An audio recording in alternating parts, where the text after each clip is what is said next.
The new investigation by the Senate Homeland Security Committee is blasting the FBI, DHS, and leading social media companies. In the 128-page report obtained by NBC News, the committee accused the agencies of not doing enough to tackle the growing threat of domestic terrorism, especially white supremacist and anti-government extremists. For more, we're joined by NBC News justice and intelligence correspondent Ken Dateline. Ken, good morning. So simply, can you just tell us more about this report? What do we need to know?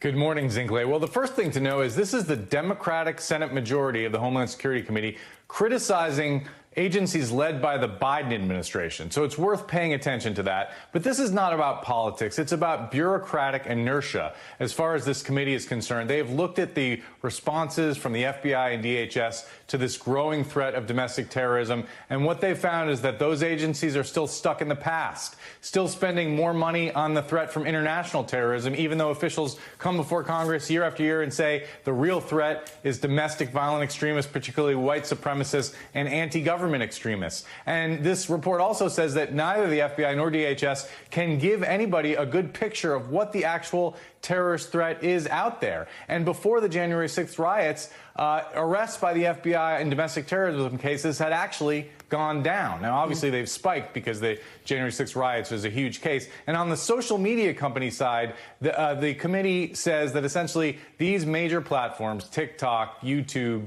Twitter, their business models are based around an idea that promotes extremism, because engagement often requires people to be angry and emotional, and that means that they engage more with extreme content.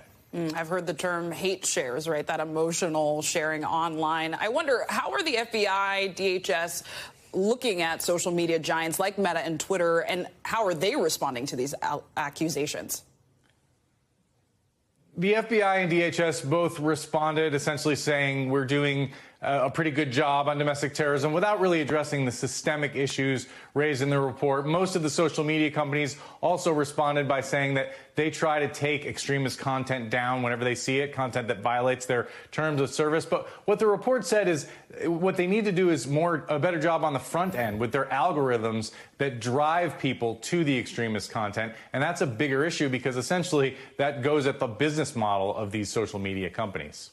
And Ken, you talked about the algorithms. What other changes does the Senate Homeland Security Committee want to address the threat of domestic extremists? This report calls for a fundamental rethink of the domestic terrorism issue in the U.S. government. They want, for example, the DHS to appoint a domestic terrorism coordinator. They want unified definitions because there aren't any across FBI and DHS. On the social media side, they want Congress to impose more accountability on these companies to require them to steer people away from extremist content. But that gets into First Amendment issues, as you guys know, and it's very complicated, and there's not a sort of unified will for what to do in terms of how to regulate these social media platforms. Time will tell if we get that will. Ken Dateline, thank you.